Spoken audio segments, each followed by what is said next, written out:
ধর্ম কি? ধর্মের বিষয়ে সবাই চিন্তা করে।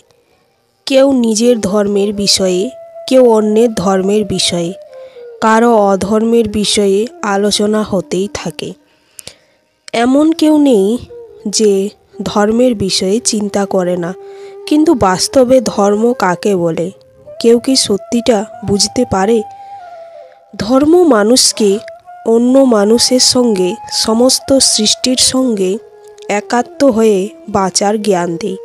সেই কারণেই কোনো ধর্মস্থলে গিয়ে মানুষ সর্বদাই শান্তি লাভ করে। সেটা কি আপনার অভিজ্ঞতা নয়? অর্থাৎ ধর্ম মানুষের সমস্ত সংঘর্ষ বিনাশ করে। কিন্তু এটা কি করে সম্ভব? কোনো মানুষ অন্য কারুর সঙ্গে কোনো সংঘর্ষ হবে না বিবেচনা করুন।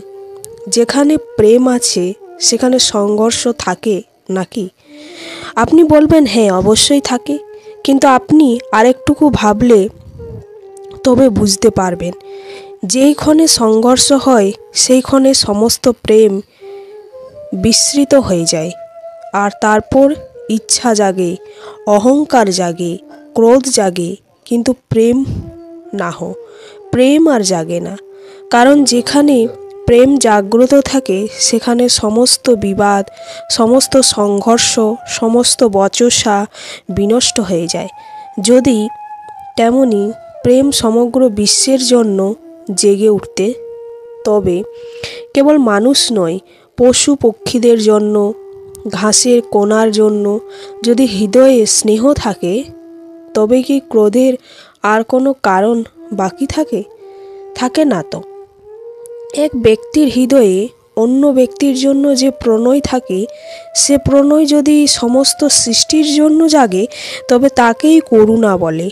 করুণা অর্থাৎ সমস্ত বিশ্বকে গ্রহণ করা। সব কিছুর জন্য কেবল স্নেহ আর কিছু নয়। কোথাও কারো জন্য কোনো হীন ভাব নয়।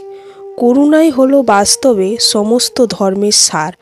ধর্ম যদি বৃক্ষ হয়, তবে করুণাই তার মূল, তার শিকড়। কিন্তু বারবার এমন পরিস্থিতি উপস্থিতি হয় যখন মানুষ ধর্মের এই মূলকেই ভুলে যায়। কিছু নিয়ম, কিছু পরম্পরাকে গড়াভাবে চেপে ধরে থাকে।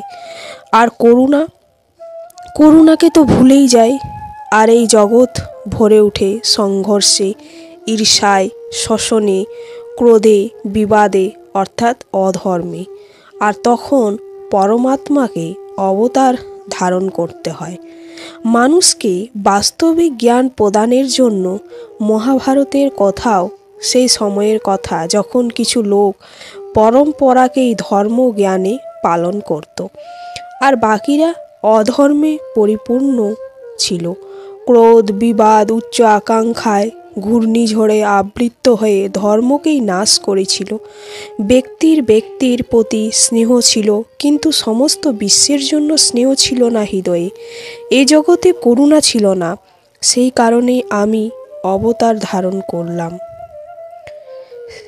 শ্রীকৃষ্ণ পরিত্রাণায় সাধূনাং বিনাশায় চতুষ্কৃতং ধর্ম সংস্থাপনার্থায় সম্ভবামি যুগে যুগে।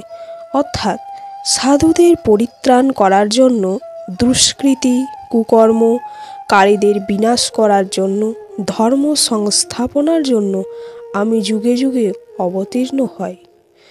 উক্তিটি বাসুদেব শ্রীকৃষ্ণ বলছেন। হরে কৃষ্ণ। তো বন্ধুরা, ভিডিওটি ভালো লাগলে অবশ্যই চ্যানেলটি সাবস্ক্রাইব করুন আর লাইক করুন। তো ধন্যবাদ।